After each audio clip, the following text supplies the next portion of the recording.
Hey guys, so tonight I can't really sleep, so I'm gonna try and make a bedtime story for you guys to see, help you sleep maybe in the future. I thought about reading one of my favorite short stories. It's by Palahniuk. It's called Guts, but if you know anything about that story, you know it's nothing relaxing about it at all. But I found something from him. It's called Escort, and I figured you might be interested in hearing it. And I'm just gonna get started. I'm sorry for my appearance. I'm trying to go to sleep. So I'm gonna flip the camera. We're gonna just look at a candle instead of me.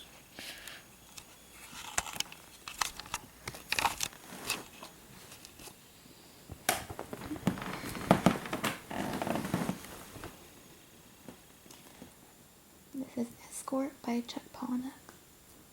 My first day as an escort. My first date had only one leg.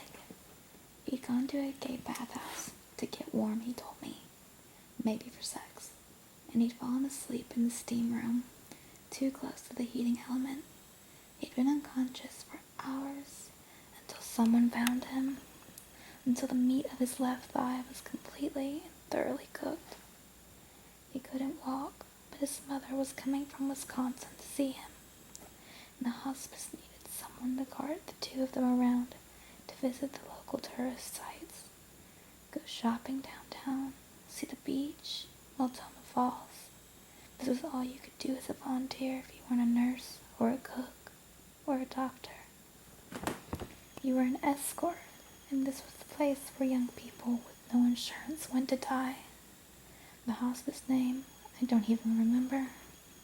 It wasn't on any signs, anywhere, and they asked you to be discreet coming and going because the neighbors didn't know what was going on in the enormous old house on their street, a street with its share of crack houses and drive-by shootings. Still, nobody wanted to live next door to this. 4 people dying in the living room, 2 in the dining room, at least 2 people lay dying in each upstairs bedroom. There were a lot of bedrooms. At least half of these people had AIDS, but the house didn't discriminate. You could come here and die of anything. The reason I was there was my job.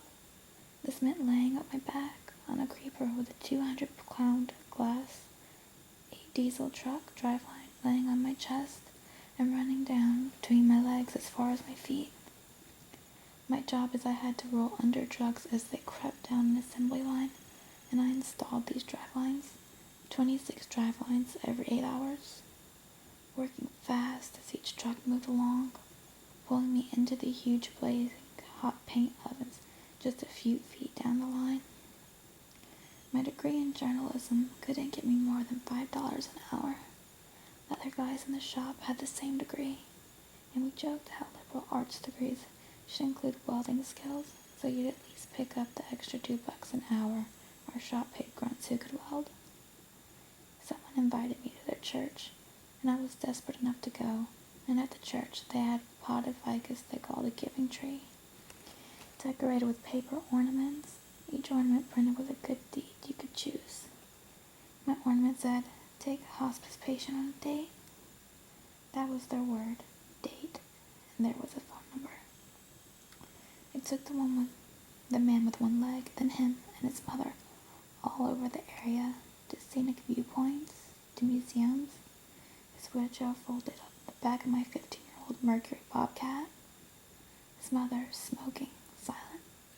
Her son was 30 years old, and she had 2 weeks of vacation. At night, I'd take her back to the travel lodge next to the freeway, and she'd smoke, sitting on the hood of my car, talking about her son already in the past tense.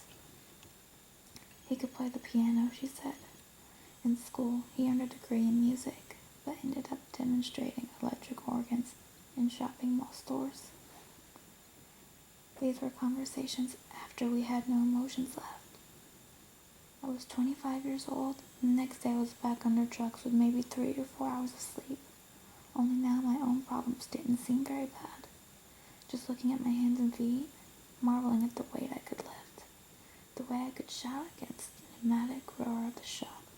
My whole life felt like a miracle instead of a mistake. In 2 weeks, the mother was gone home. In another 3 months, her son was gone. Dead. Gone. I drove people with cancer to see the ocean for their last time. I drove people with AIDS to the top of Mount Hood so they could see the whole world while there was still time.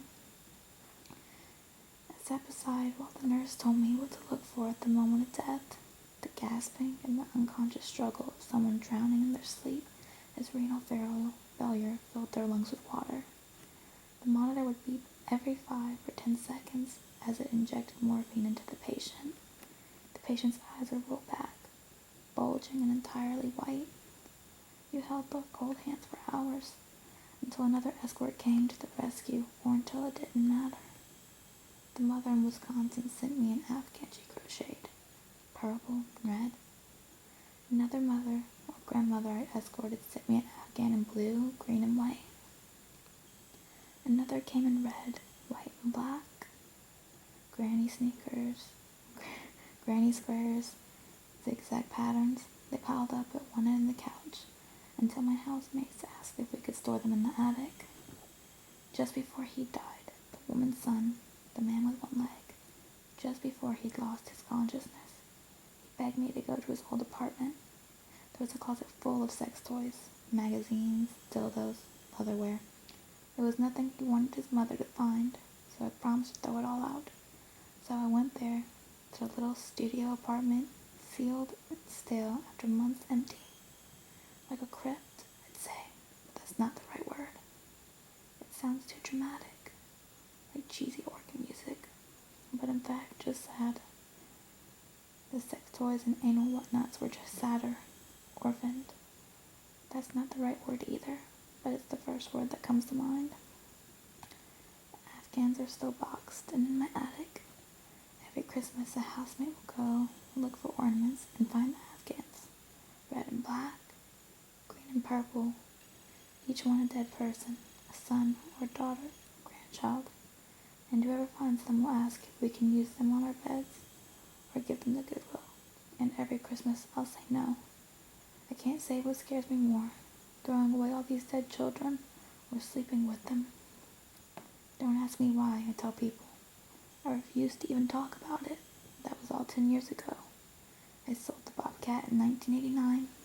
I quit being an escort. Maybe because after the man with one leg, after he died, after his sex toys were all garbage bagged, after they were buried in the dumpster, after the apartment windows were opened and the smell of leather, latex, and shit was gone, the apartment looked good. The sofa bed was a tasteful mauve, the walls and carpet cream. The little kitchen had butcher-block countertops. The bathroom was all white and clean. I sat there in the tasteful silence. I could have lived there. Anyone could have lived there.